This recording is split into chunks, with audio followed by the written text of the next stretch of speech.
Welcome to another fear fishing tips, tricks, and other random thoughts. It's the night before Bay of Quinte walleye opener and a week and a day before the Kawartha Lakes opener, and this means jigging walleye in the rivers for me. This is my favorite time of year. Other than bass fishing, hands down my favorite thing to do is vertically jig walleye. Now I'm gonna give you the juice on how you can do some river fishing for walleye. It's really simple. There's a couple things that I like to do that will help you. Right here, 10-pound J braid, but in the chartreuse color. The chartreuse line is going to allow you to really see your line very easily while you're vertically jigging those walleye. Lots of times walleye hit crush baits, but there's lots of times in cold water, and especially now with the high rivers, they don't hit so well. They grab the bait, they hit it on the fall. With the chartreuse line, you're gonna be able to see that. I'm going to spool that. And there was questions about spooling your spinning reels. Right here we have a Tatua 3000. Just let me feed the line through the guides. Probably should have had this ready. Okay, see on there? I got a whole bunch of 6-pound monofilament to use as backing. I fill about a quarter of the spool with that. That gives the braided line something to dig into for some grip, for it doesn't spin on your spool. And braided line can be expensive when you change it all the time, so this will just fill your spool up for you don't have to use as much braid. We're gonna take our J braid, tie a double uni knot, the smallest one possible. So on one side I'm going to do 4, 3, 4, and the other side I'm going to do 3 loops. We've done the uni knot before, but you can Google it. It's super easy to tie, and one of my favorite knots. Trim your tags as close as possible. This is not going to be the ultra strong knot that you would tie your leader line on, but it's gonna come out ultra smooth for in your reel. Now all you gotta do, throw your spool on the ground, and now all you wanna do is put a little tension on it and fill your spool.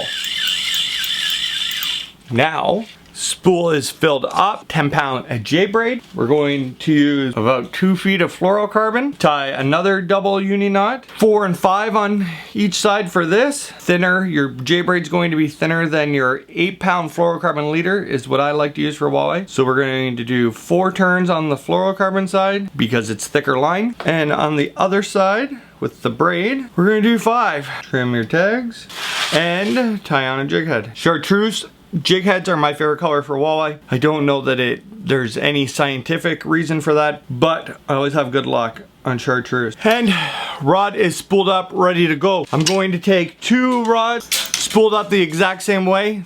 Tie both Tatua 3000s. This is a Kronos 7.3 medium action. This is a Tatua Elite Randy Howell 7.3 medium action rod. Same rods. The only difference is on this one, 1/4 ounce jig head, and on this one, a 3/8 ounce chartreuse jig head. Exactly the same setup. Baits for river fishing. Hands down, my favorite bait is the Berkeley Gulp minnows. I have them in 3 and 4-inch on the Bay of Quinte. With the bigger fish, I'm probably going to use 4-inch. Next weekend on the Kawartha on Rice Lake, I'm going to use the 3-inch. A lot of this also depends on water clarity, water current, and how aggressive the fish are. If they're really aggressive, we'll use the bigger baits. If the water's really dirty, we'll use the bigger baits. The other thing I'm excited to use, these are Daiwa Nico baits. The guys down in Lake Erie, the Detroit River area, use a ton of worms. And you're gonna rig this the exact same way that I'm going to rig my minnow baits. Measure where it needs to come through. Push that all the way down, and there we go. The biggest thing you need to do is the eye of the hook. The knot needs to be in the back, and that'll help your bait stand up better. The other setup I'm bringing, 7.4 Cody Meyer Versatile, straight green J braid, but this one has got a great big rattle trap on it. If the water is dirty like it was last year and we had a hard time getting fish to see baits, I'm going to use that. And if they're prepared to hit a rattle trap, I'm not going to need that green line because they are going to crush the baits. Other things you need to bring, an absolute ton of jig heads. I do have some pink ones, I have some black ones, I have some white ones.